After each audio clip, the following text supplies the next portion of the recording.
Harapan tinggi dilontarkan Evan Dimas terkait perjuangan Timnas Indonesia pada putaran ketiga Grup C kualifikasi Piala Dunia 2026 zona Asia. Tim Garuda akan mengawali laga kualifikasi melawan Timnas Arab Saudi pada 5 September mendatang. Setelah itu, Timnas Indonesia akan bersua Bahrain, China, Australia, dan Jepang di Grup C. Evan Dimas juga menyatakan Timnas Indonesia yang diarsiteki Shin Tae-yong mengalami kemajuan dan perkembangan signifikan. Timnas Indonesia saat bagus, dan mereka kini lolos ke putaran ketiga kualifikasi, kata mantan kapten Timnas Indonesia U19 tersebut. Tak hanya Evan Dimas tentunya, seluruh rakyat Indonesia juga berharap dan berdoa agar Jay Idzes dan kawan-kawan bisa melangkah ke fase selanjutnya dan tampil pada putaran final Piala Dunia 2026. Meski tak mudah, mengingat persaingan di Grup C sangat berat. Namun jika ditilik dari materi pemain yang dimiliki Shin Tae-yong, Timnas Indonesia diyakini bisa bersaing. Soalnya, selain menjadi pemain andalan di klubnya masing-masing, sejumlah Timnas Indonesia juga syarat pengalaman serta jam terbang. Berikut 4 pemain tim Garuda yang bisa menjadi pembeda pada laga putaran ketiga Grup C kualifikasi Piala Dunia 2026 zona Asia. Sukses mengantarkan Venezia promosi ke Serie A 2024-2025 membuat namanya melambung ke langit ketujuh. Sejumlah klub beken Italia dikabarkan berminat memboyong Jay Idzes via jendela transfer musim panas. Namun, bek berusia 24 tahun itu memilih tetap bersama Venezia, klub yang sudah dibelanya sejak 2023.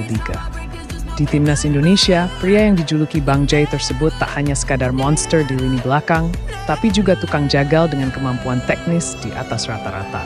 Dengan postur 191 cm, Jay Idzes dapat dengan mudah melahap bola-bola atas, terlebih saat memaksimalkan bola mati di area pertahanan lawan. Syarat pengalaman di Eropa, termasuk saat membela Go Ahead Eagles di Eredivisie Belanda, membuat pelatih Shin Tae-yong sangat mengandalkan Jay Idzes di Grup C kualifikasi Piala Dunia 2026. Masih di lini belakang, Calvin Verdonk, bek tangguh kepunyaan NEC Nijmegen, Belanda, siap bertarung habis-habisan di Grup C. Meski masih terbilang baru sebagai WNI, Verdonk sudah langsung nyetel dengan para pemain Timnas Indonesia lainnya.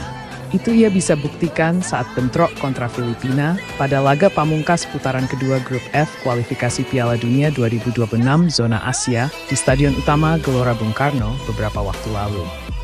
Dalam debutnya tersebut, pemain 27 tahun itu dipercaya sebagai starter. Kehadirannya membuat sisi kiri Indonesia semakin solid dan menggigit. Menariknya, pada debutnya itu Calvin Verdonk tak bertugas sebagai fullback, melainkan gelandang bertahan. Dia bisa menjalankan tugas dengan baik sebelum ditarik keluar pada pertengahan babak kedua. Bisa dipastikan, Calvin Verdonk masih masuk starting XC, baik melawan Arab Saudi maupun laga-laga selanjutnya.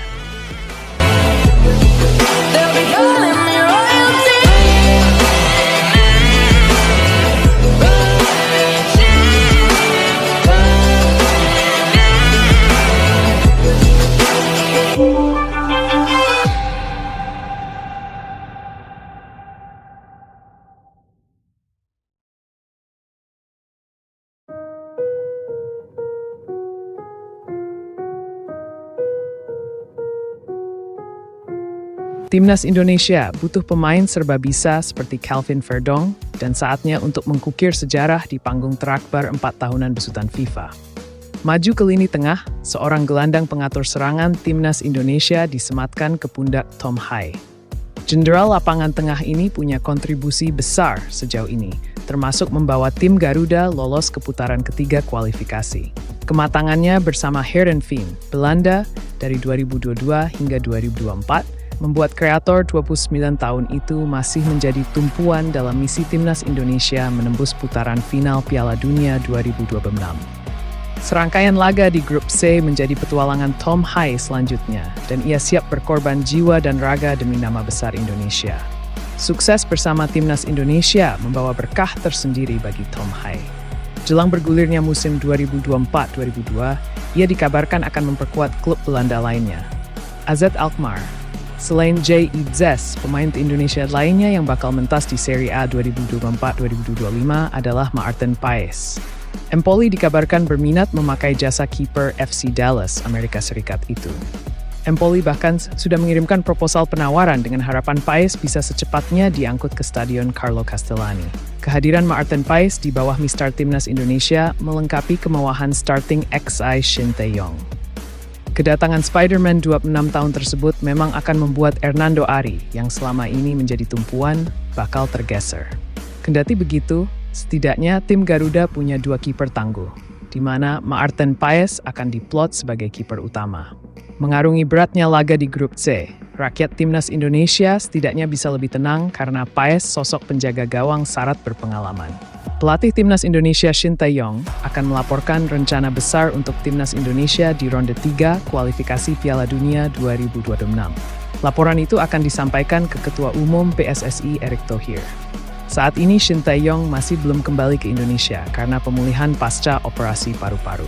Exco PSSI Arya Sinulinga menegaskan bahwa PSSI dan Timnas Indonesia terus berkoordinasi dengan Shin Tae-yong terkait persiapan round 3. Program terperinci dari tim kepelatihan Shin Tae-yong dinanti dalam waktu dekat. Kita sudah komunikasi dalam waktu dekat, ketika nanti di Indonesia, dia pasti paparkan kepada ketum langkah-langkahnya bagaimana. Apa yang harus dilakukan kalau misalnya TC-nya kemana, kata Arya dalam akun YouTube-nya yang dikutip suara.com. Selasa, 16/7/2024. Di tengah penantian, publik sepak bola Indonesia dapat melihat tanda-tanda positif dari kesembuhan Shin Tae-yong.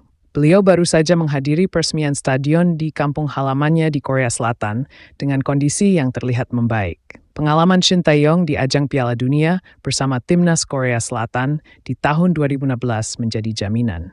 Kemenangan atas Jerman di turnamen tersebut menunjukkan kemampuannya hadapi tim-tim kuat di level Asia.